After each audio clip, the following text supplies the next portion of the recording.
Journal de bord numéro 3. Je vous dis tout, c'est le 3e enregistrement, j'en ai fait 2 premiers, mais je tournais en rond. Enfin, c'est pas que je tournais en rond, mais c'est que j'arrivais pas à trouver les bons mots. Voilà, donc journal de bord numéro 3. Numéro 3. Voilà, comme le journal de bord d'un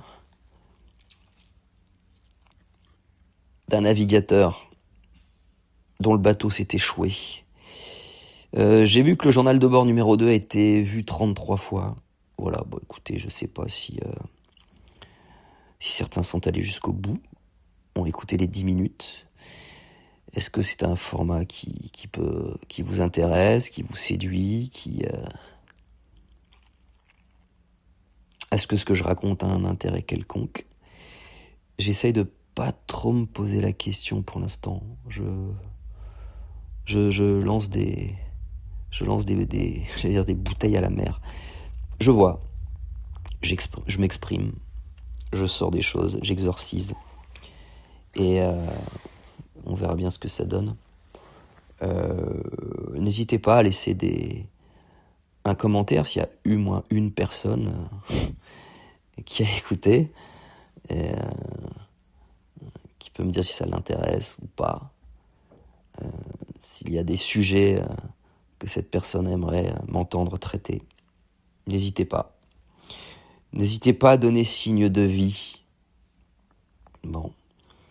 J'ai acheté des nouveaux sous-vêtements aujourd'hui. Ça faisait longtemps que j'avais pas acheté des sous-vêtements. C'est dingue parce que quand je me suis rendu compte en ouvrant mon tiroir que j'avais des slips qui dataient d'au moins 15 ans.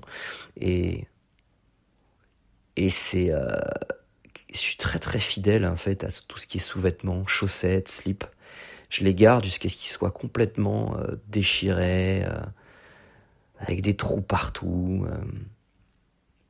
Le nombre de sous-vêtements, de boxers, de slips distendus que j'ai. Et je vois, parce que quand je les mets, j'ai toujours au moins une couille qui dépasse. Et j'en achète pas assez souvent.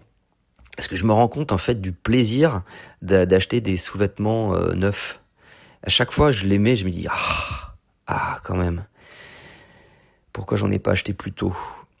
Mais c'est pas anodin. C'est pas anodin. J'ai une peur de la nouveauté, du changement quel qu'il soit, et que ce soit dans la vie, que ce soit dans mes slips et dans mes chaussettes. Et même je me rends compte du nombre de choses qui fonctionnent pas chez moi. Je parle pas intérieurement, hein, je parle vraiment là où j'habite. Par exemple, dans ma cuisine, il y a 4 ampoules, et sur les 4 ampoules, il y en a 3 qui marchent pas. Il y en a plus qu'une seule en fait qui continue d'éclairer un peu la cuisine, et c'est suffisant. Enfin, c'est suffisant. Je me suis vendu l'idée que c'était suffisant en fait, que le peu de clarté en fait me permettait quand même de survivre dans cette cuisine. Et alors ça pourrait être un peu de paresse, de fainéantise, de faire d'acheter les choses nécessaires pour changer les ampoules. Mais je sais pas, il y a un truc chez moi d'aller jusqu'au bout des choses, jusqu'à ce qu'elles meurent. Je sais que c'est un mot un peu triste, un peu dur à dire, mais c'est moins l'idée de mort que l'idée de fidélité jusqu'au bout des choses. Je sais pas si vous arrivez si vous comprenez ce que je veux dire. En fait, j'ai vraiment un degré de fidélité extrêmement élevé, et même sur les choses inanimées. Et c'est pas anodin que j'ai toujours eu des relations très longues, et que ce soit avec mes ex ou avec mes ampoules et mes slips. Enfin bref, voilà.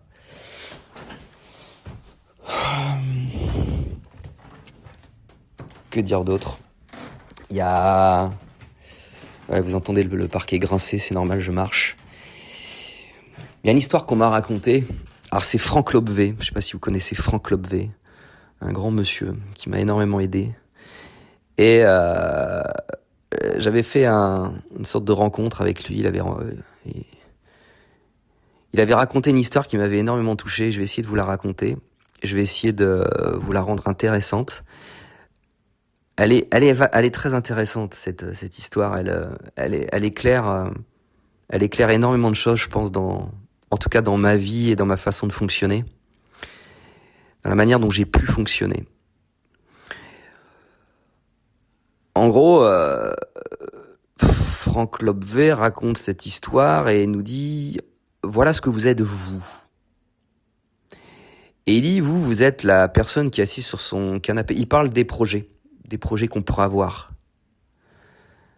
Et il dit vous êtes ça, vous êtes assis sur votre canapé, et d'un seul coup vous avez comme idée, comme projet d'ouvrir une friterie sur le port de Marseille.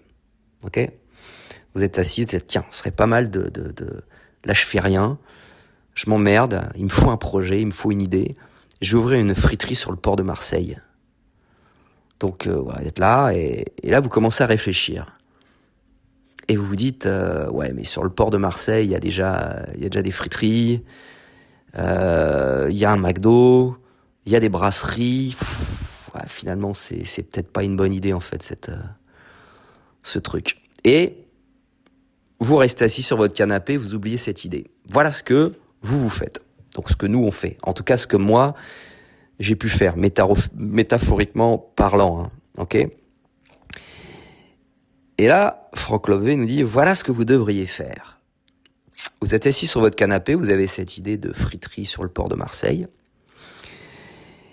Et vous vous dites ok, il y a quand même des friteries déjà, il y a le McDo, mais c'est pas grave, on va y aller quand même. Donc tu te lèves de ton canapé et tu vas c'est la mairie ou la machin de commerce, bref, pour aller faire une demande pour ouvrir une friterie. Donc t'arrives, on va dire à la chambre de commerce, je sais pas si c'est le bon terme, mais bref, t'arrives et il y a la queue. Donc t'es là, t'attends et t'es à côté d'un mec. Et tu commences à discuter avec ce mec. Et le mec te dit, bah tiens, moi, en fait, je pars en Bretagne et je vais aller ouvrir une crêperie en Bretagne. Et le mec te dit, comme ça, il dit, ça t'intéresse de faire ça avec moi ? Et toi, tu dis, ok, let's go. Donc, tu sors de la queue, tu prends le train, un billet pour la Bretagne, et t'y vas. Le mec t'a donné rendez-vous dans un café en Bretagne quelques jours plus tard. Donc, t'y vas, tu prends tes billets, tu prends le train, et direction la Bretagne. Et dans le train, t'es en face d'un mec. Tu commences à discuter avec, etc. Vous entendez bien, et tu vois que le mec, il a des instruments de musique, et qu'il a une guitare, voilà.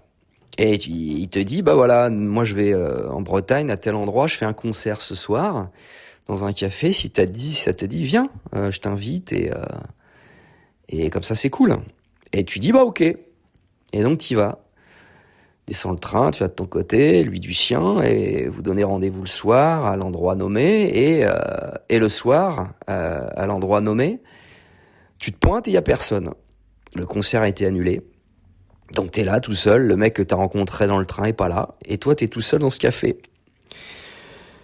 Donc t'es là un peu emmerdé, finalement tu t'assois au bar, tu commandes une bière, et il y a une meuf qui est à côté, voilà, qui est là aussi, et vous discutez ensemble.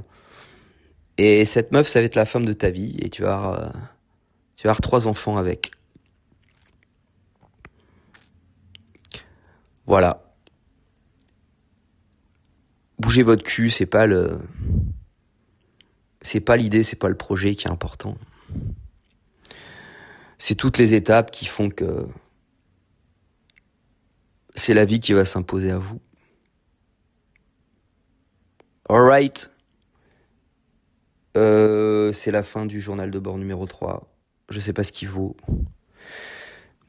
Mais j'embrasse l'imperfection. S'il y a des êtres vivants qui m'écoutent, n'hésitez pas à me faire signe. Ça me ferait plaisir. À bientôt.